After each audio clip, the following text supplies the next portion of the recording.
Olá, boa tarde a todas e a todos que acompanham o canal Resistentes. Hoje é terça-feira, 16 de março de 21, são 17 horas, e eu quero, como sempre, abrir essa live registrando a solidariedade do canal Resistentes às famílias e amigos de mais de 278 mil óbitos da Covid, nos aproximando aí de 300 mil óbitos dessa pandemia que está absolutamente sem controle no país.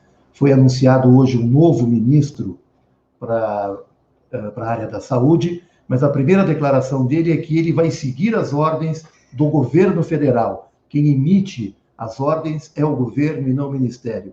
O que significa que continuaremos com a mesma desorientação que temos até aqui.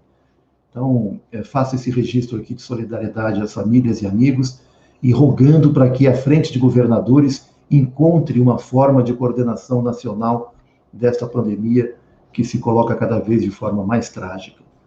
Muito bem, hoje, terça-feira, nós temos a alegria de receber a professora Angélica Lovato, que está desenvolvendo a série com a gente, Crítica às Teorias Pós-Modernas. A Angélica é professora de Ciência Política da Unesp, Campus Marília, coordenadora do Grupo de Pesquisa Pensamento Político Brasileiro e Latino-Americano, é diretora da ADUNESP, Associação dos Docentes da Unesp, filiada ao PSOL e colunista aqui do canal Resistentes, o que nos enche de orgulho e é um absoluto luxo nosso ter ela.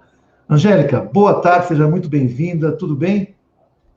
Tudo bem, o luxo é meu de estar aqui com vocês e estamos aqui preparados para o quarto episódio da luta contra as teorias pós-modernas, né? O retorno. Vamos lá, Cláudio. Muito bom, Angélica. Eu já vou anunciar desde logo que nós criamos uma playlist com todos os episódios desta série. Ela já está lá disponível com os 3 episódios que nós já realizamos. Esse link está na descrição deste vídeo. É só ir lá e clicar no link que você vai abrir toda a série que nós estamos produzindo e nós iremos atualizando na medida que fomos avançando. Quero dizer também que estamos em rede com o canal Roda de Conversas de João Pessoa, Paraíba. É um canal que está compondo uma rede de canais no YouTube do campo da esquerda. É uma rede que nós já estamos criando desde o início do ano. Em breve nós iremos anunciar novos canais e a ideia é compartilhar conteúdos, compartilhar experiência e ampliar o nosso público no Brasil. Muito bem, já estamos aqui no nosso chat, Luiz Carlos Nascimento, dando boa tarde, Fábio Souza, Maria Moreira, Wagner Campanello, Alisson Bruno. Eu vou apresentar todos no pé da imagem, como sempre faço, e no decorrer do programa eu vou colocando as questões trazidas aqui para o chat. Vou anunciar que nós faremos 2 blocos de resposta de pergunta. A Angélica vai introduzir o tema. No primeiro break, a gente vai responder algumas perguntas que já foram acumuladas nos 3 episódios, e no final do programa, nós faremos mais um segundo bloco de perguntas acumulados nos 3 episódios, tá bom? Essa será a nossa dinâmica. Muito bem, Angélica, o nosso título ou subtítulo de hoje é Transgressão Resignada ou Emancipação Humana. Passo a bola para você, vamos ficar aqui assistindo com muita atenção a tua explanação. Vamos lá. Vamos lá. Fico contente de que vocês já estão com essa outra retransmissora na Paraíba. Saiba que você tem paraibanos acompanhando aqui desde o primeiro programa, os grandes camaradas de lá, Alisson Bruno, temos também o Alves de Araújo, ele sempre coloca aqui, né, o Anselmo Alves de Araújo, a Luciélia Paiva, enfim, gente muito boa que acompanha desde lá da Paraíba. E eu queria mandar esse abraço, então, para esse novo conjunto de canais que vocês estão abrindo para que o canal Resistentes tenha essa dimensão nacional, né? Então, para todo o Nordeste, aí para todas, o Marcelo Tomás de Aquino também, que está aqui, também é da Paraíba. Então, eu acho que a gente já tem uma boa transmissão para o Nordeste aí, Cláudio, via esses temas que a gente está trazendo. Bom, nós estamos aqui, estou muito contente, no 4º episódio da Crítica às Teorias Pós-Modernas. A gente fez 3, a cada 15 dias, 3 programas anteriores que estão com uma visualização muito alta. A gente está aqui sempre remetendo quem estiver assistindo o programa atual para ir dar uma olhada naqueles episódios anteriores, onde em cada 1 hora a gente dá um bloco. E para quem está vendo hoje pela primeira vez, faço a mesma recomendação, né? Nós estamos fazendo com que cada episódio aqui que a gente vai falar do tema, ele seja autônomo, para quem começar a acompanhar hoje, acompanhar normalmente. Acho que a gente está conseguindo garantir isso, né, Cláudio? Sim. E no primeiro momento que a gente falou das críticas às teorias pós-modernas, nós fomos nos aspectos históricos. No segundo programa, nos aspectos políticos, né? No terceiro programa, nós fomos nos aspectos filosóficos, falamos do existencialismo, e em cada um deles, claro, misturamos essas 3 questões, mas, ao mesmo tempo, né, nós tínhamos, assim, uma intenção de privilegiar um destes aspectos, histórico, político e filosófico, para fazer uma crítica às teorias pós-modernas, porque nós não estamos aqui dando nenhum tipo de aula, né, rebuscada no sentido de um academicismo, mas como intelectuais públicos, né, que estão aqui comprometidos em combater a ideologia da contra-revolução burguesa, que é a ideologia, a teoria pós-moderna. E deixamos claro que ela é a 4ª contra-revolução pós-moderna, né, contra-revolucionária burguesa, dessa classe que nos domina, né, a nós, trabalhadores, na relação social que é a reprodução do capital no capitalismo, a relação de oposição entre capital e trabalho, entre burguesia e proletariado. Então, nesse 4º programa, nós vamos fazer 2 coisas que eu combinei aqui com o Cláudio, né? Avançar agora para um novo ponto, a partir do primeiro, segundo e terceiro programas que trabalharam a questão histórica, política e filosófica. O salto de hoje vai ser discutir qual a saída contra a pós-modernidade. Porque antes de estabelecer uma saída política, teórica, de luta, de confronto, não é só de vir aqui defender uma tese, né? Que é o sentido desse programa. É a gente poder trazer uma discussão que é bastante difícil, árida, como a gente já falou em outros programas, mas tentando ver se é isso que está inibindo a nossa condição de superar os problemas políticos da classe trabalhadora, como a gente vai combater. E, portanto, o subtítulo é Transgressão Resignada ou Emancipação Humana? Qual é a saída diante das teorias pós-modernas, né?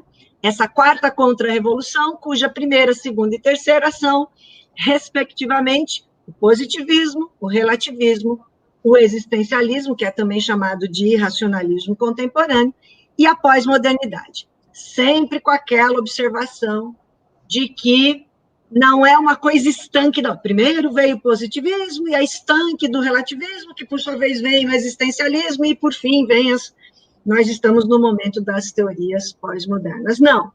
Estas 4 fases são hegemônicas naqueles períodos históricos que vêm de 1848 para cá, mas elas se cruzam, elas se combinam, e hoje há elementos de positivismo dessa ideologia, dessa teoria contra-revolucionária burguesa, do relativismo e do existencialismo, mas a hegemônica, misturada com essas, em menor quantidade e qualidade, é a pós-modernidade.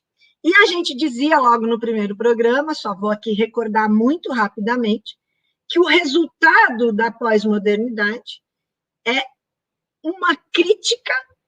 É difícil de combater a pós-modernidade porque ela se apresenta de modo crítico, ela não se apresenta de modo conservador, embora ela tenha uma essência conservadora, e esse é o desafio, que acaba propondo uma transgressão.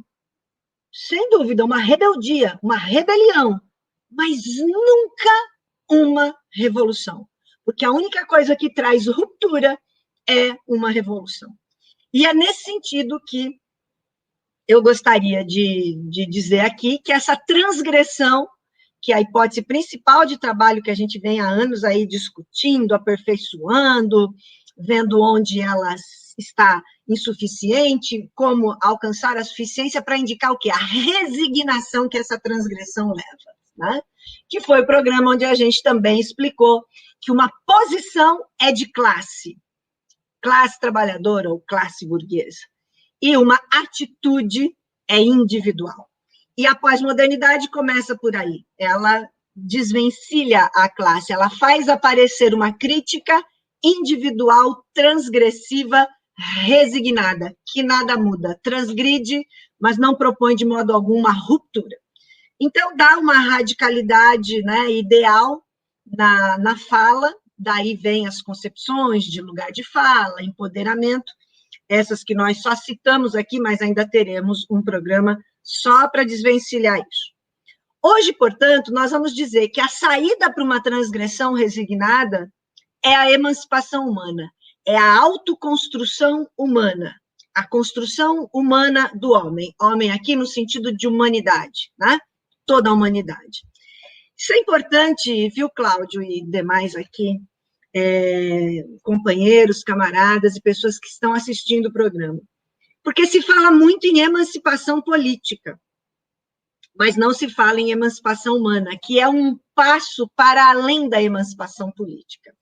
Esse tema é polêmico, ele está no Karl Marx, aquele grande pensador do século XIX, que vive ali de 1818 a 1883, escreve o Manifesto do Partido Comunista, junto com Engels, escreve tantas obras importantes como o Capital, e que ali, nos idos de 1840, 42, 43, 44, está fazendo uma discussão e uma crítica muito grande ao Hegel, filósofo burguês, o mais completo filósofo burguês no sentido revolucionário, aquilo que o próprio Marx chama do máximo de consciência possível, né, da burguesia revolucionária, um alemão, Hegel, e ele está fazendo uma contribuição à crítica da filosofia do direito de Hegel. E em dois textos, na introdução e no texto que sequencia a introdução dessa crítica ao Hegel, ele vai trabalhar o que é a autoconstrução humana,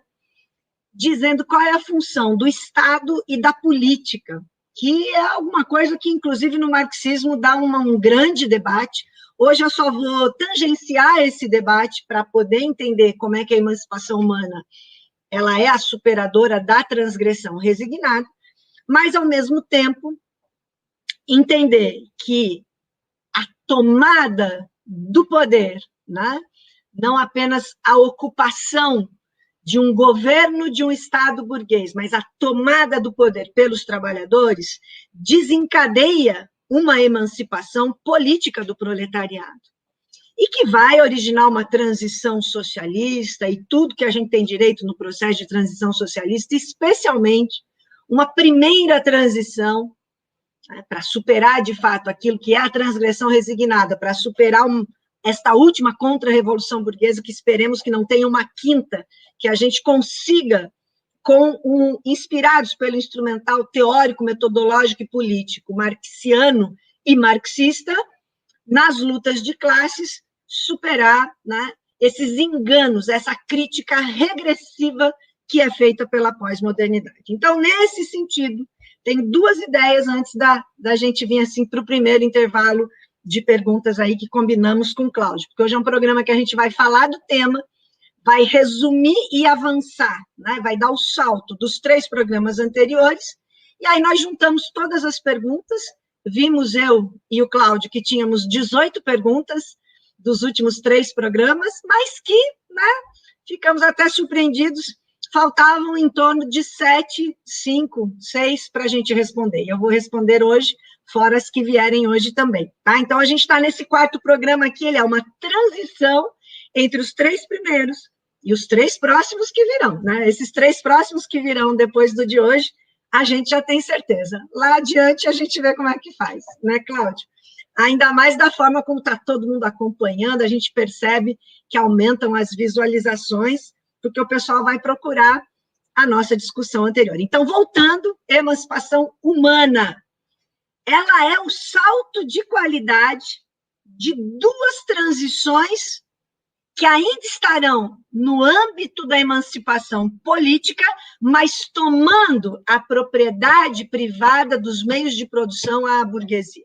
Então, nós estamos aqui pensando num momento maravilhoso, que é o momento da tomada, né, contra a burguesia pelos trabalhadores numa revolução.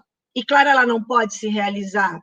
Temos a Revolução Brasileira, a boliviana, a venezuelana, a argentina, enfim, a dos países da África, da Ásia, do hemisfério norte. Claro que é um movimento que tem que ocorrer de toda a classe trabalhadora, mas é evidente que ela começa em cada espaço nacional e, tomado o poder, estabelecida a emancipação política, há dois momentos. E o primeiro, a chamada primeira transição, ela pode retroceder, como aconteceu em vários países que estavam já tentando desencadear a primeira transição socialista, que é o momento efetivo, não de fazer um Estado proletário, essa discussão não existe.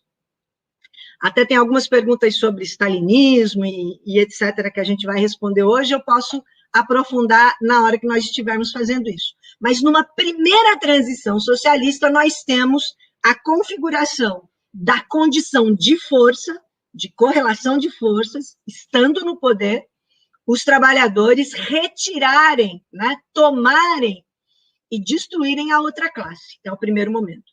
O segundo momento, superada essa fase que é dificílima, de destruir a classe que você, enfim, tomou o poder na Revolução, e aí são décadas, né, fazendo essa primeira transição, desse Estado, né, onde ainda estamos com os trabalhadores num governo revolucionário dos trabalhadores, como vai chamar o Érico Sachs, que é um grande pensador das duas transições, além do Rui Mauro Marini, viria uma segunda transição, essa já superada a fase de tomada, né, dos meios de produção privados da burguesia e transformados na transição socialista, nós iríamos para, efetivamente, a chamada, e muito polêmica, né, ditadura do proletariado. Por que ditadura? Porque os socialistas são autoritários? Não, Cláudio. Ditadura porque é uma classe contra outra. A nossa classe hoje sofre a ditadura, mesmo quando um regime burguês é chamado de democracia. É a autocracia burguesa contra nós, que tem momentos civis de aparência democrática e tem momentos de verdadeiro incremento militar e de força, como foi 64 até 84, só para citar um exemplo.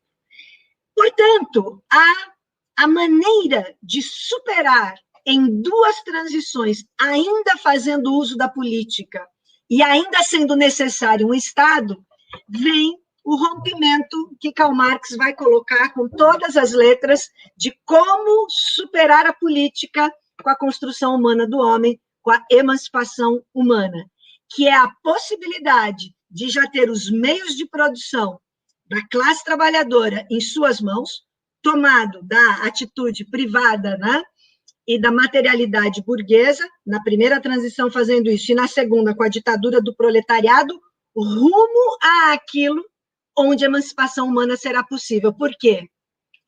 As classes sociais e a maneira como a classe trabalhadora ela não tem nenhuma propriedade, ela é a primeira classe social na história do nosso planeta que terá a condição de libertar toda a humanidade, porque é uma classe que não tem mais nada a perder, porque não tem a propriedade de nada. Então, ela poderá transitar para o momento de uma articulação de uma sociedade com trabalho associado, não mais o trabalho baseado no salário, né?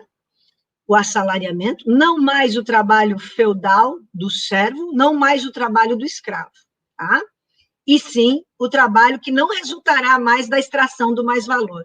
Trabalhadores associados construindo de cada um segundo a sua capacidade e para cada um segundo a sua necessidade, a emancipação para uma sociedade comunista, que parece que é um mito e uma absoluta fase utópica, como se costuma dizer, quando quer se jogar alguma coisa para um futuro e que é inalcançável, né?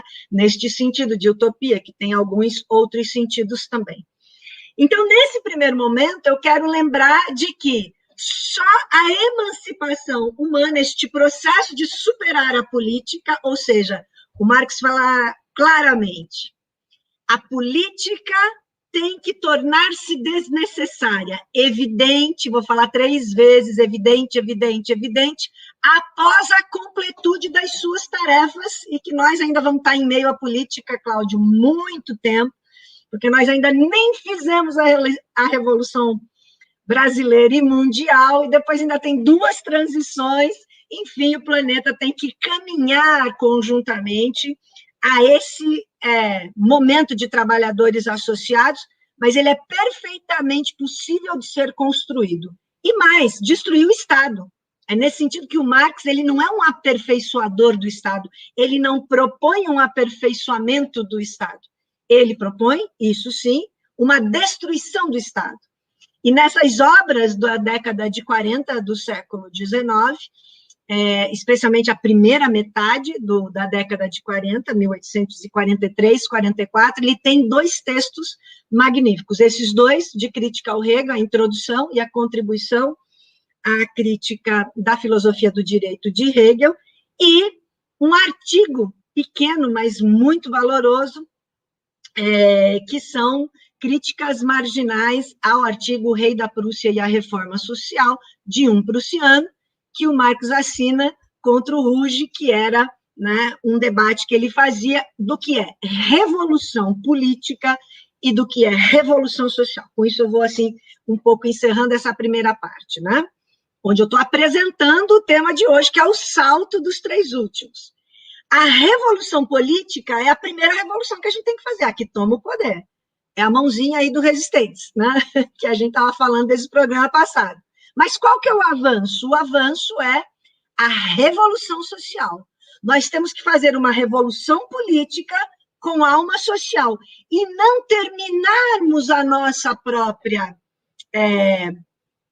revolução política na própria política e no aperfeiçoamento do Estado, que foi o problema, Cláudio, daquelas experiências que a gente pode chamar de socialistas, alguns chamam de pós-capitalistas, da União das Repúblicas Socialistas Soviéticas, do leste europeu e de tantos outros países espalhados pelo mundo, que naquele bloco que se encerra em 89, 90, 91, 92, significa uma derrocada de experiências socialistas que derrocaram por si, nem precisou de um canhão, de um tanque, ou de uma bomba atômica, né, do capitalismo para terminar com eles. E é nesta derrocada que a gente chama que está esse segredo que o Marx coloca das revoluções do século XIX para construirmos, né, diriam outros autores, as do 20 e do 21, que é revolução política com alma social, emancipação política que tem que passar a emancipação humana,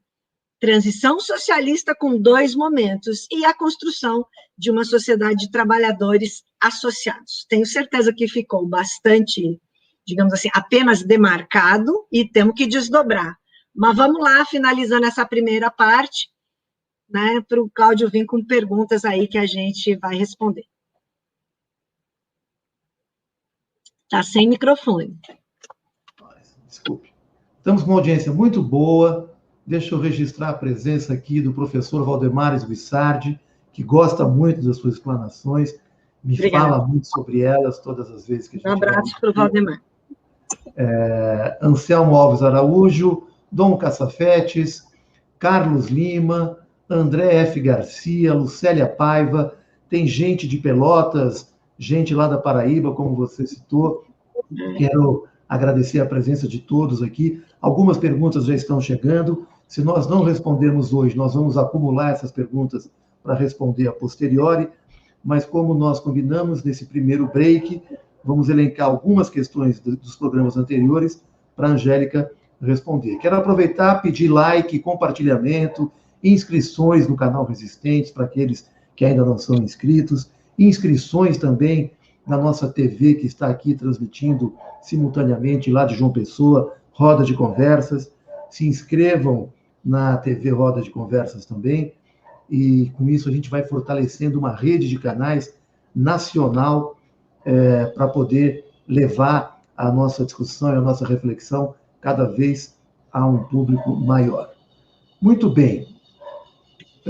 Eu vou agora, então, ler as perguntas que nós selecionamos, que ficaram dos 3 primeiros episódios. A primeira que eu vejo aqui, então, nesse bloco, nós vamos responder a pergunta do Soiando, que ele diz: leiam Comte Sponville, falando de Nietzsche. Nietzsche é só retórica patológica? Pergunta aqui o Soiando. Vamos agregar a esta pergunta do Demian Cunha. Existe relação entre o surgimento do pensamento pós-moderno e negação da vanguarda com a experiência stalinista concreta da União Soviética? Ou é apenas uma forma de negar a raiz do marxismo? E engatamos mais uma do Antônio Roberto Caldeira Bergossi. Ele diz: professora Angélica, você não acha que essa atual onda anti-stalinista não é parte da ofensiva ideológica pós-moderna? Acho que podemos ficar nessas 3 primeiras perguntas e as demais nós vamos fazer um novo bloco no encerramento do programa. Com você, Angélica. Obrigada, Cláudio. Estas foram 3 questões feitas no segundo programa, né?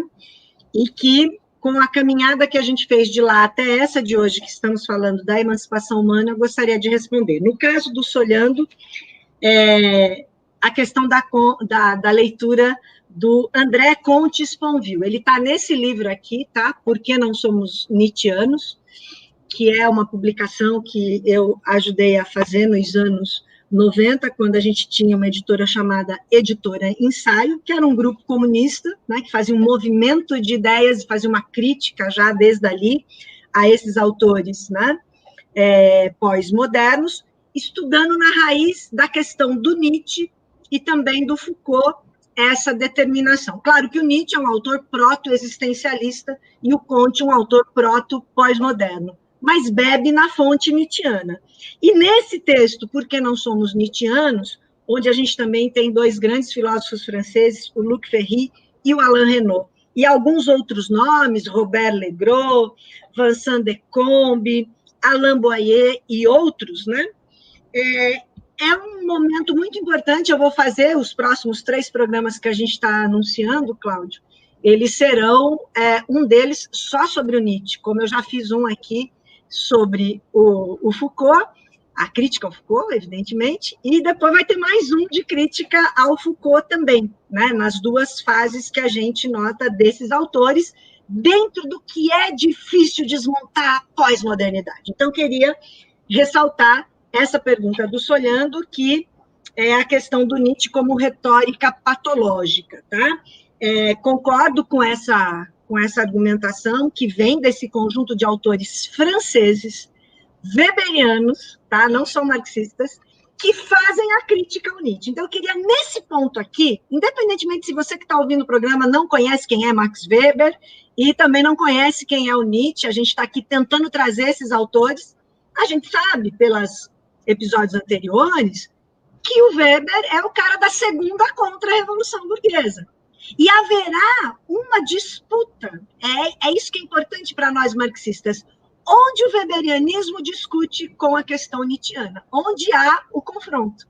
E aí esses filósofos franceses, que criticam o Maio de 68, que criticam o Nietzsche, que criticam o Foucault, são weberianos e vão, então, dentro de uma linha de crítica muito importante, que a pergunta do Solhando eu quero agradecer, porque ele trouxe essa dimensão para nós, e que nós já trabalhei e vou trabalhar um pouco mais.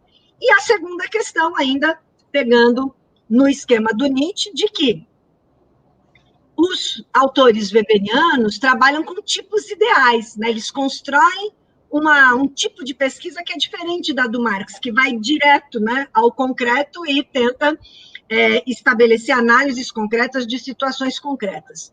Mas é muito importante, e no programa, né, a crítica ao Nietzsche que nós vamos fazer aqui, eu vou dizer direitinho como é que entre as próprias 4 contra-revoluções burguesas, Cláudio, há uma disputa, cada uma evidente com o seu tipo de construção filosófica que no terceiro programa a gente viu também. Por isso que eu estou fazendo questão de, nesse momento, falar delas. A pergunta do Demian Cunha e do Antônio Roberto Caldeira Bergossi se encontram, né? E, portanto, pergunta o Demian se existe relação entre o surgimento do pensamento pós-moderno, como essa quarta contra-revolução, e a negação da vanguarda com a experiência stalinista concreta ocorrida na União Soviética. Sim, diria sim para a primeira pergunta do Demian. E sim para a segunda pergunta dele. Ou é apenas uma forma de negar a raiz do marxismo? Então, juntam-se as tuas duas perguntas, Demian. Porque é para negar a raiz do marxismo, onde se põe a questão da vanguarda da classe operária, e, ao mesmo tempo, a base para a negação da vanguarda é dada não pela raiz apenas da questão marxista, mas do que se configurou historicamente como stalinismo, que foi realmente, né, uma excrescência do processo para muitas dimensões da nossa discussão. Também não concordo e não faço parte dessas polêmicas que ficam só opondo Trotsky a Stalin, opondo todo o problema da União Soviética no Stalin. Sabemos que, graças à União Soviética e à condução do Stalin lá, com a crítica que a gente possa fazer, foi determinante para a destruição do nazismo na Segunda Guerra. Evidente que nós não podemos falar contra isso. Mas isso não significa que eu estou lá apegada à primeira internacional, à segunda, à terceira, à reconstrução da quarta. Não faço parte dessa discussão. A gente tem que vir aqui e analisar, por isso que a pergunta do Demian foi muito importante, né? São as duas coisas, na raiz do marxismo, na negação da vanguarda, onde o Maio de 68 usou a experiência stalinista, né?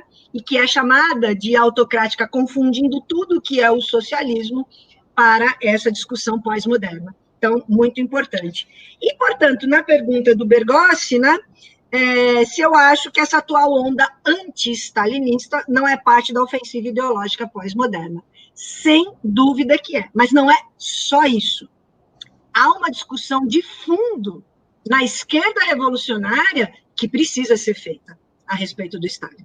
Aí nós não podemos nos eximir dela. E aí é um acerto de contas de autocrítica nosso enquanto esquerda revolucionária. Mas tem uma esquerda não revolucionária, porque tem progressista, que a gente chama de liberal, nos piores casos, né?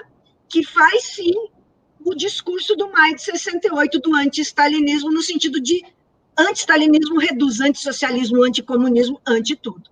Então, essa a gente tem que ir com calma, por isso que é tão difícil fazer aqui essa condição da gente, Cláudio, de destroçar cada programa, que não dá para fazer em um só, tem que ir com gotas em cada uma dessas horas, né? Uma hora que a gente fica junto, de terça a cada 15 dias, que dá tempo de todo mundo parar, pensar, ler, voltar. E eram, então, as 3 questões do segundo programa que eu queria responder exatamente nesse ponto. Muito bem, Angélica, acho que foi muito bem respondido. Eu estou anotando aqui algumas questões que estão chegando. Se nós não colocarmos hoje, iremos colocar em mais 2 ou 3 lives. Nós estamos assumindo essa dinâmica de acumular 2 ou 3 episódios, reunir as perguntas e trazer aqui as respostas. Vocês podem ver que essa sequência que nós estamos fazendo com a Angélica é para nos encher de armas e munição para enfrentar o momento tão difícil que o Brasil atravessa.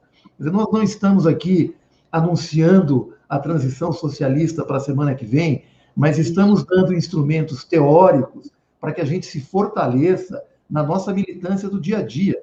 Eu acho que essa é o nosso maior desafio e compromisso com essa série de programas que estamos fazendo. E faremos outros, além dessa crítica às teorias pós-modernas.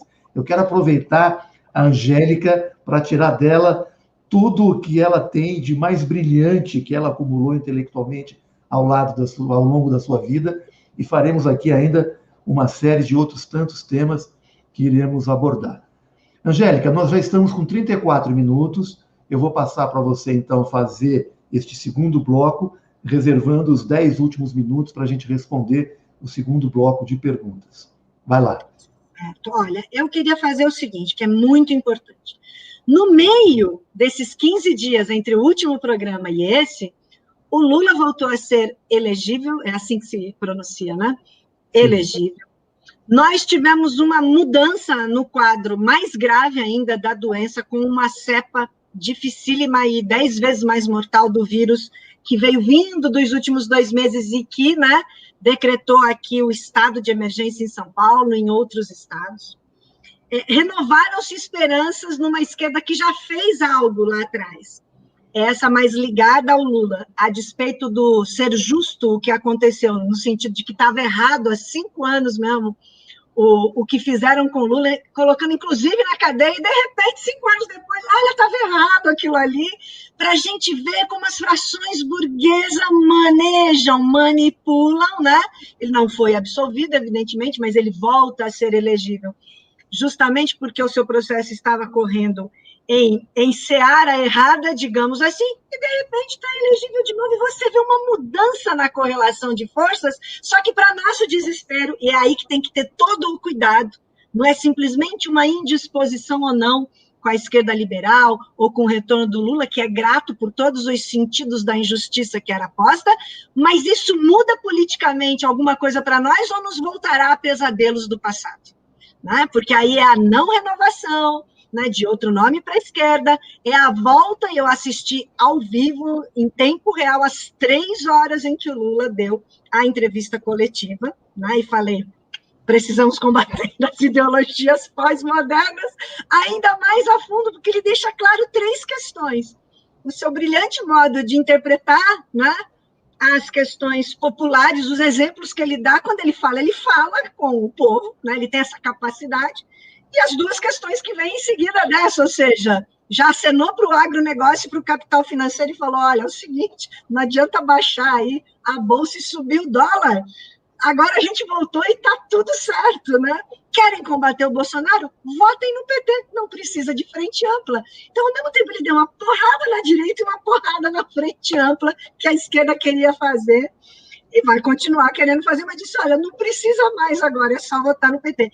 E aí eu me pergunto aqui, como é que a gente destrói essa ausência de perspectiva, de radicalidade revolucionária que o Lula não vai trazer, como a gente sabe há muito tempo? Então, percebem como aqui neste 4º programa de transição dos 3 primeiros para os 3 últimos, vamos dizer assim, né? Nós temos que também ver o que aconteceu, né, Cláudio, nesses 15 dias. E mudou, né? Voltou a acontecer algo que nos põe um cenário, não é para 2022, mas haverá uma renovação na esquerda no sentido de radicalizar para uma revolução brasileira? Como é que estão os ciclos de greves que terminaram, foram de 2012 a 2017? Enfim, então, toco nisso, porque a gente está ligado na conjuntura para vir nessa extração de absolutamente essencial, que é a teoria social que a gente está trazendo aqui. Por quê? Olha só, como é que está ligado com isso que eu acabei de dizer.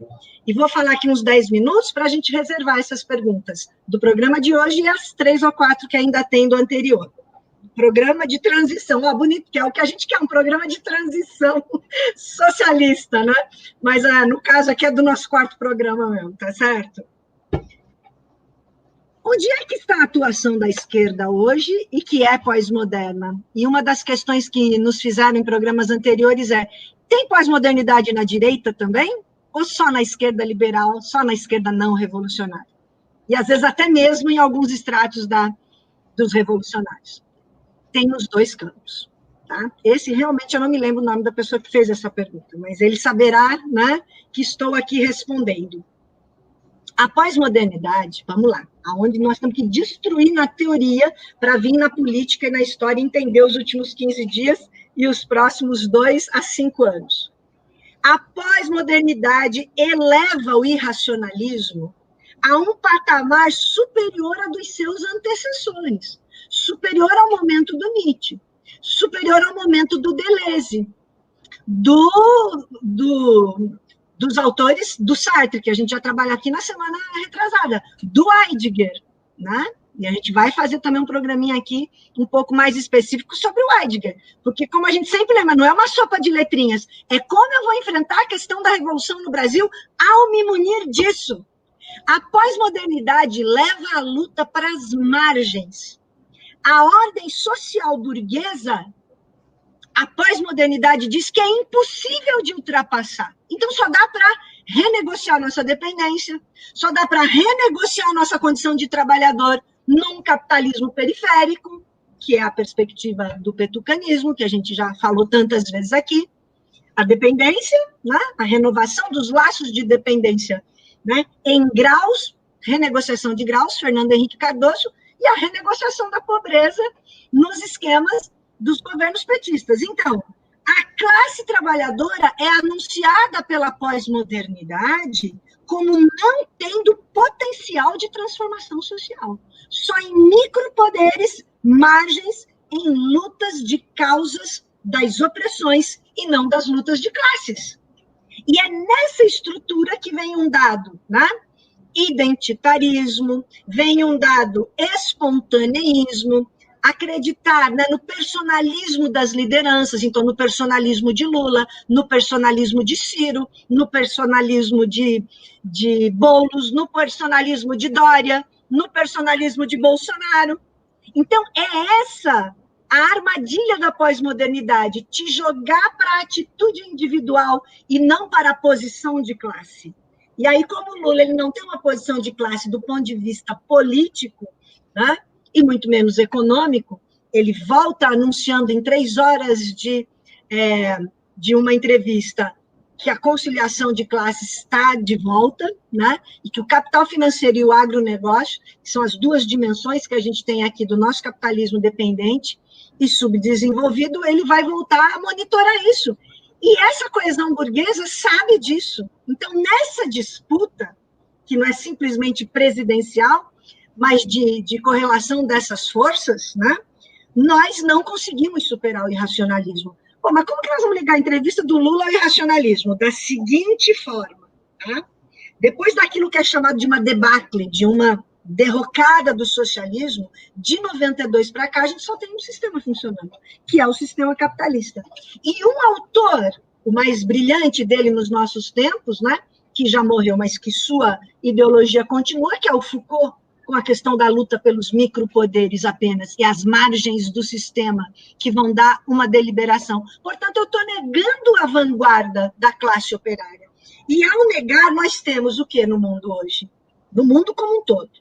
Um capitalismo tardio, hegemônico, forte mesmo em crise, e que está maduro e sem socialismo se opondo a ele. Entendeu o drama?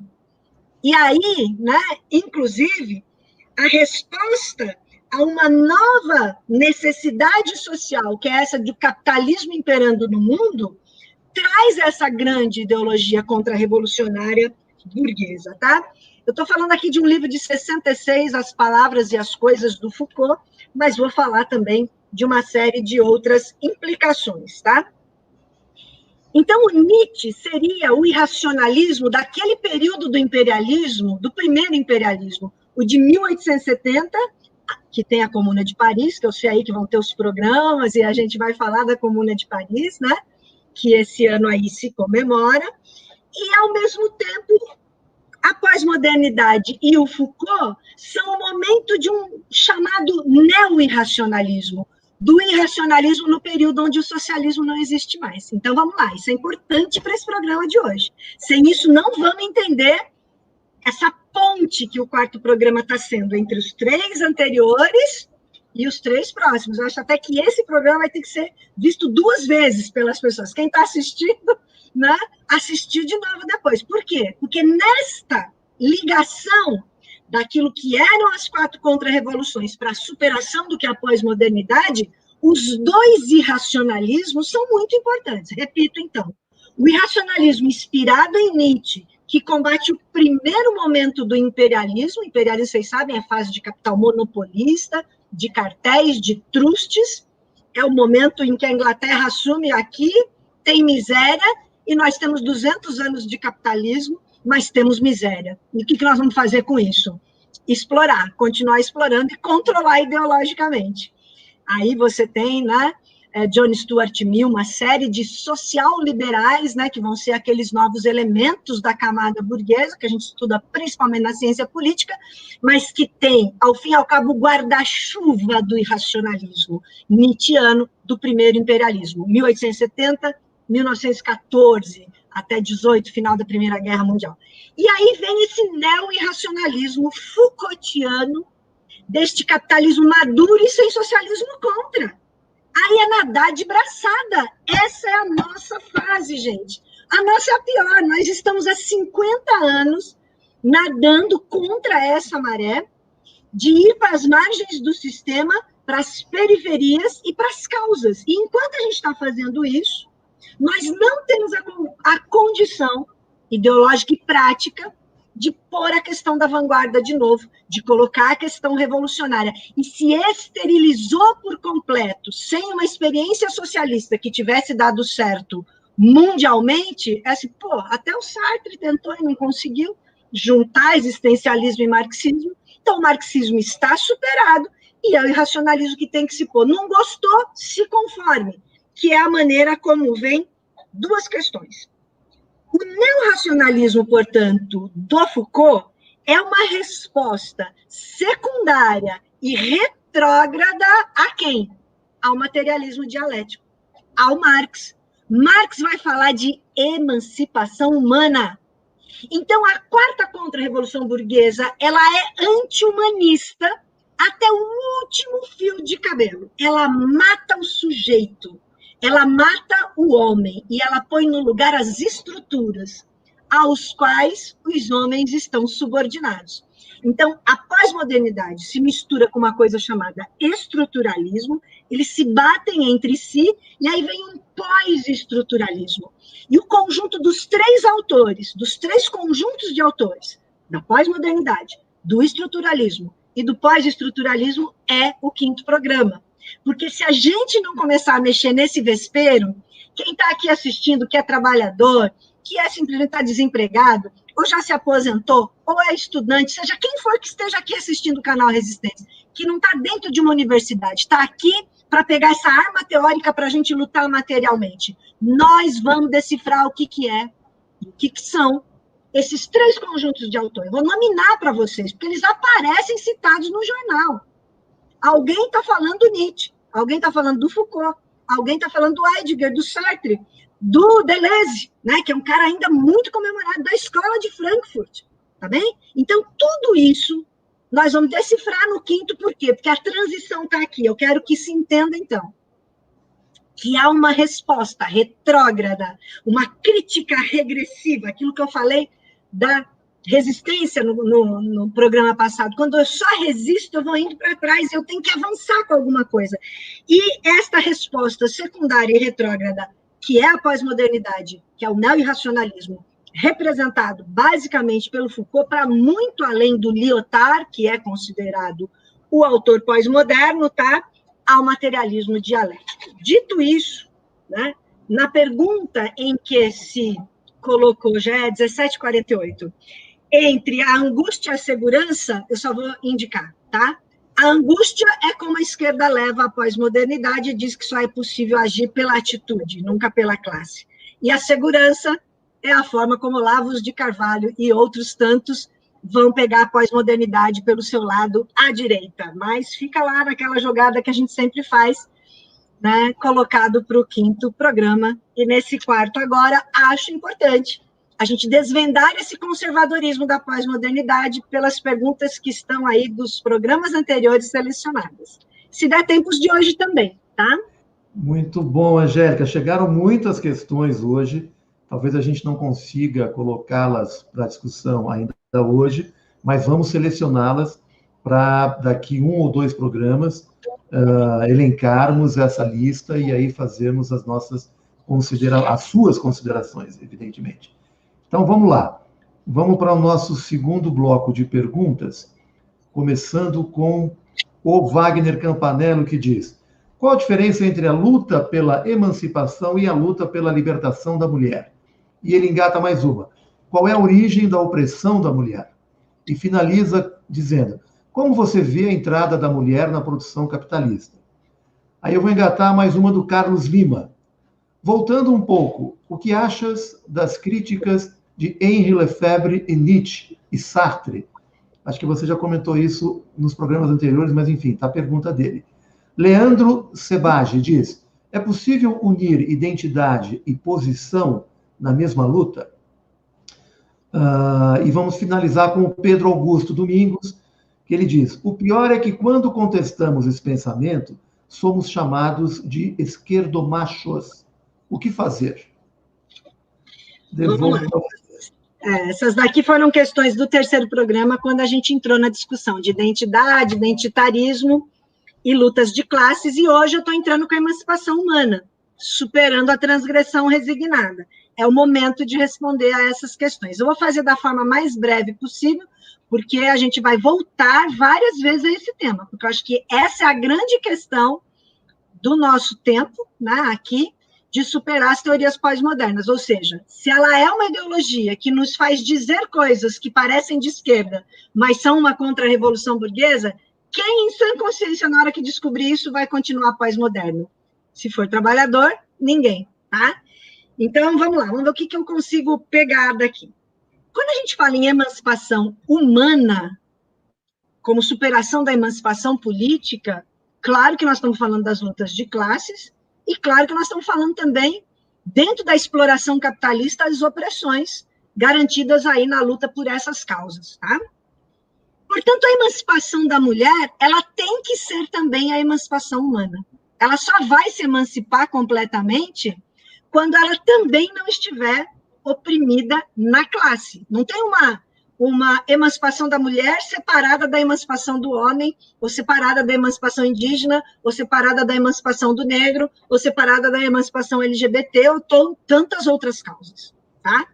Ela pode ter essa identidade dentro da classe, que é o que a gente vem trabalhando, para não confundir exploração com opressão, entender a dialética que está posta, e, ao mesmo tempo, né, saber que a mulher ocupa uma posição na sociedade de classes de inferioridade salarial e de uma série de outras inferioridades históricas, tá? Nesse mesmo programa, alguém perguntava assim, mas como é que, né, se deu a entrada da mulher nessa opressão e, ao mesmo tempo, na sua exploração de classe?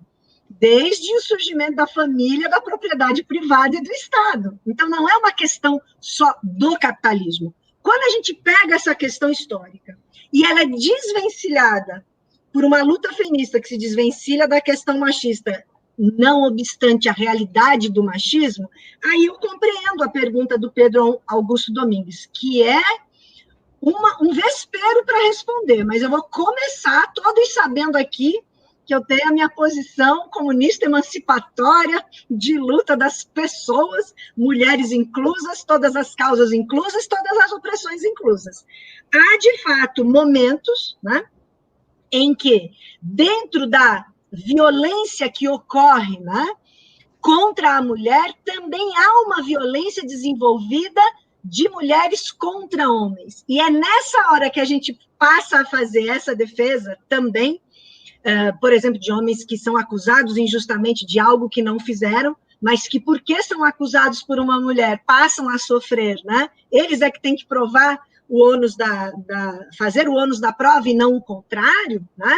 E a gente sabe muito bem que tem muito mais violência masculina contra mulheres do que vice-versa, mas se a gente perde essa dimensão de totalidade, a gente jamais vai chegar à emancipação humana, porque ela depende da luta de classes e da emancipação política, tá? Por hoje, eu diria isso, para não ir demais no nervo do problema e a gente, aos poucos, trabalhar aqui, sabendo que um programa emenda no outro e que a gente aqui está indo mais um degrau dialético, evidentemente, dessa discussão.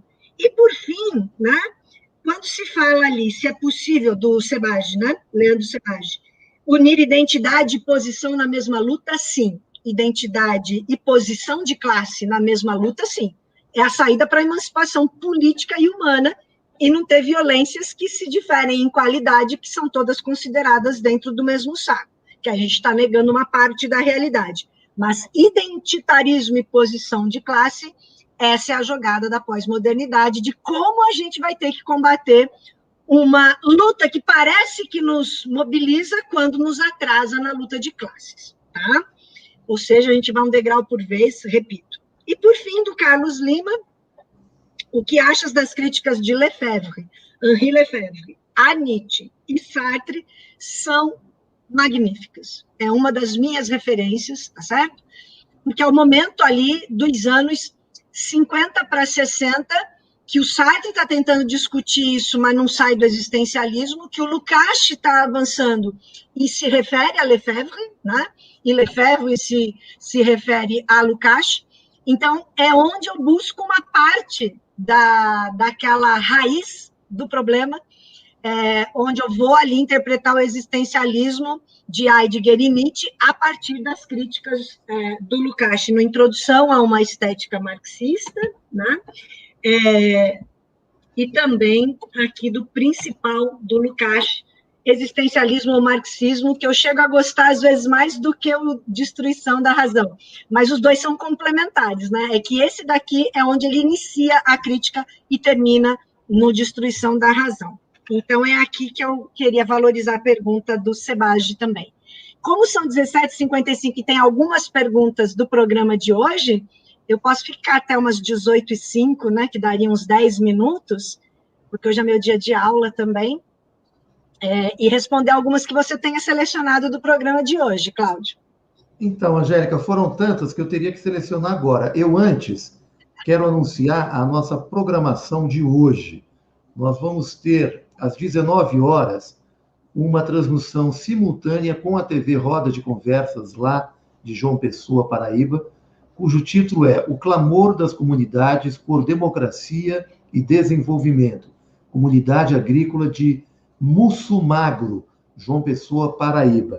É uma iniciativa do canal Roda de Conversas de atuar nas comunidades agrícolas de João Pessoa. Então, convido a todos para estarem conosco. É uma transmissão primária deles, que nós estaremos também compartilhando e transmitindo ao vivo junto com eles a partir de 19 horas. Às 20 horas, eu vou receber o nosso querido professor Alisson Mascaro, que, de certa forma, vai dar continuidade a essa temática que nós estamos trazendo aqui com a Angélica, porque ele faz parte do livro organizado pelo Berkovitch, que é Utopias para Reconstruir o Brasil. E ele vai falar justamente sobre as teses de desenvolvimento e capitalismo. Então, convido a todos às 20 horas para estarmos juntos. Essa será uma transmissão do canal Resistentes, que a TV lá de Paraíba também vai transmitir junto com a gente. Angélica, deixa eu ver se eu pesco uma. O Walter Engajati aqui, pois não? O Walter Engajati fez uma pergunta. Eu não fico com os comentários abertos durante a minha fala, eu só abro depois, para não me perder. Mas eu vi uma que eu gostaria de responder hoje dele, né? Que é a seguinte. Fala aí. Vamos lá. É às 5h54 PM, se você quiser pôr aí na tela, tá? Ele fala assim, Angélica, precisamos de emancipação ou de poder de classe? Emancipação é uma construção ideológica, poder de classe é material e histórico. O que é sobredeterminante? Então, eu queria aqui colocar uma diferença com Walter. Um diálogo, Walter. Eu não raciocino em termos de sobredeterminação. Essa é uma linha muito assumida pelo Alisson, é um pouco da minha diferença com ele, que vem de uma leitura autosseriana, né, das sobredeterminações, da diferença do material para o ideológico. Tanto que nos novos movimentos sociais você vai ter o papel das ideologias. Então, eu não separo as ideologias como sendo algo, isso nem o Alisson faz, né? Quero deixar isso claro, mas ele raciocina com a sobredeterminação. Como eu não estou raciocinando na linha autosseriana da sobredeterminação, eu pego a questão da ideologia no Marx e no Lukács, então eu estou pegando a função social da ideologia, que já tem um fundo material. Eu trabalho a ideologia como fruto de uma necessidade social, material, histórico-política, tá? Na sua dialética, vendo a gênese, a análise imanente e a função social. É como eu trabalho a questão da ideologia. Nessa inspiração teórico-metodológica marxiana, não autosseriana, e sim lukáciana, tá?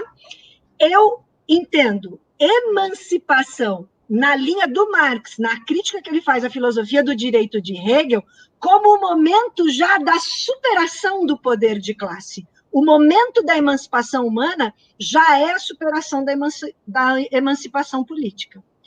Para os althusserianos, todos os meus queridos amigos althusserianos, tenho muitos, converso com todos eles, aprendo com eles. E na nossa disputa, né, de posições dentro do marxismo, dentro do mesmo campo, do campo progressista, onde estamos juntos, que somos todos o que? Adversários da direita, que é o nosso inimigo, o que eu discuto é diferente do que eles discutem, que é, na visão deles, a política nunca será ultrapassada. Talvez o Estado, mesmo no comunismo. E nessa linha do Marx, das glosas marginais críticas ao artigo Rei da Prússia e à reforma social, e da contribuição à crítica da filosofia do direito de Hegel, tem ali o núcleo de onde o Marx diz: Estado e escravidão são inseparáveis. E a política tem a função de tornar-se desnecessária. A superação da política para aquilo que a gente está chamando de emancipação humana dos trabalhadores associados lá na sociedade comunista. Então, como está longe de enxergar, e aí eu vou pela linha da ontologia do ser social, e não pela epistemologia, o corte epistemológico que Althusser faz com Marx, é onde vai dar uma puta discussão legal no 7º programa que a gente vai fazer. Aqui também tem aquela jogadinha, continuem assistindo, tá certo? Porque, ao mesmo tempo que é difícil, a gente sabe que está aqui se esgoelando, né, pegando a questão, eu, então, pediria essa licença poética para o Walter engajar, que sempre tem perguntas tão importantes aqui no programa, dessa pequena diferença na sobredeterminação. E para todos aqui irem acompanhando. Nós vamos fazer, Walter, como fizemos esse trabalhinho de casa, eu e o Cláudio, pegar todas as questões do programa de hoje e retomá-las também. Estamos conseguindo, acho que, distribuir bem, né? Legal. Ah, lá, o André Garcia falou legal, é isso, o poder de classe é o caminho para a superação da política, portanto, para a emancipação humana. Eu pus uma frase aí no meio, André, obrigada, seria nessa linha, gente, já são 18h02, certo? Valeu, Angélica. Muita participação, muitas questões que nós vamos selecionar para respondermos nos programas futuros. Como vocês podem ver, nós temos ainda muita questão para abordar. A Angélica vai instigando as discussões. Essa questão althusseriana é uma coisa que a mim me desperta muita curiosidade, dado que alguns amigos da Angélica também são meus amigos e me questionam muito sobre essas questões. Então, vai ser bem legal a gente poder aprofundar um pouco essas questões aqui nos futuros programas. Estaremos de volta em 15 dias, portanto, no dia 30 de março. O que vai acontecer daqui até o dia 30, em termos sanitários, pode ser a maior catástrofe sanitária do país, porque nos últimos 15 dias nós registramos 30 mil óbitos, é uma coisa absolutamente inimaginável. E podemos fechar o mês de março batendo em 60 mil óbitos. Então, quero registrar esse tremendo traumas que nós estamos vivendo, recomendar que todos fiquemos em casa, respeitando o isolamento social, saindo para aquilo que for indispensável, essencial, mas devemos, pelo menos nas próximas 2 ou 3 semanas, guardar o maior isolamento possível. Então, registrando aqui a nossa programação, às 19 horas, uma transmissão simultânea com a TV Roda de Conversas, lá da Paraíba. Às 20 horas, nós teremos o professor Alisson Mascaro, e amanhã, no diálogo de 20 minutos, nós iremos receber o professor Ladislau Dalbor, que vai trazer uma conversa sobre o último livro dele, que é A Era do Capital Improdutivo, com o economista Ladislau Dalbor. E às 17 horas, também amanhã, vou receber o sociólogo Dalto Silveira, que também estará conosco aqui, avaliando a conjuntura política brasileira e latino-americana. Angélica, muitíssimo obrigado mais uma vez. Muitos elogios aqui para você, como de hábito, no nosso chat. Quero agradecer a todos que nos acompanharam, muita gente, um público excelente, todos ainda que irão nos acompanhar depois do encerramento dessa live. Mas você levantou o dedinho, aí eu passo a bola aí para você fazer algum comentário. Diga. Uma saudação final a todos os brasileiros que assistiram. Tem brasileiros no exterior assistindo também aqui, viu?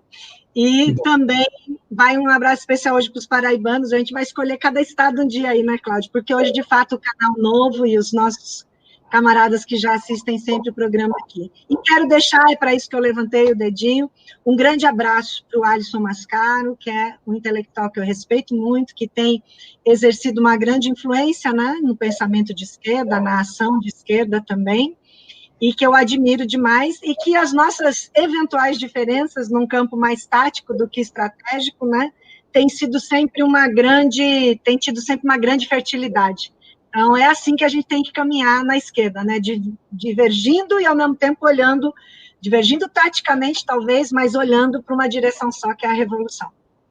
Muito bom, Angélica. Quero anunciar também que, quando nós conversamos com o professor José Paulo Neto, nós anunciamos no ar, naquela ocasião, que nós iríamos promover um encontro dele com o Alisson Mascaro, que já deu sinal verde para este encontro. Então, a partir de hoje, nós vamos construir essa data, que eu pretendo já afinar com o Alisson, e em breve poderemos ter aqui no canal Resistentes o encontro desses dois grandes pensadores marxistas, o professor José Paulo Neto e o professor Alisson Leandro Mascaro, que não se conhecem pessoalmente, só se conhecem por intermédio das leituras e da produção intelectual que eles apresentam, não é? E quem sabe aqui no canal Resistentes a gente consegue promover esse encontro. Então é isso, um bom final de tarde, 19 horas estaremos no ar, no canal Resistentes, e às 20 horas também. Acompanhem aqui a nossa programação. Angélica, beijo, forte abraço, se cuide, fique isoladinha, não vamos dar mole para o vírus, porque ele anda muito assanhado. É isso aí, gente. Um bom final de tarde e fiquem aqui na nossa programação. Tchau, tchau.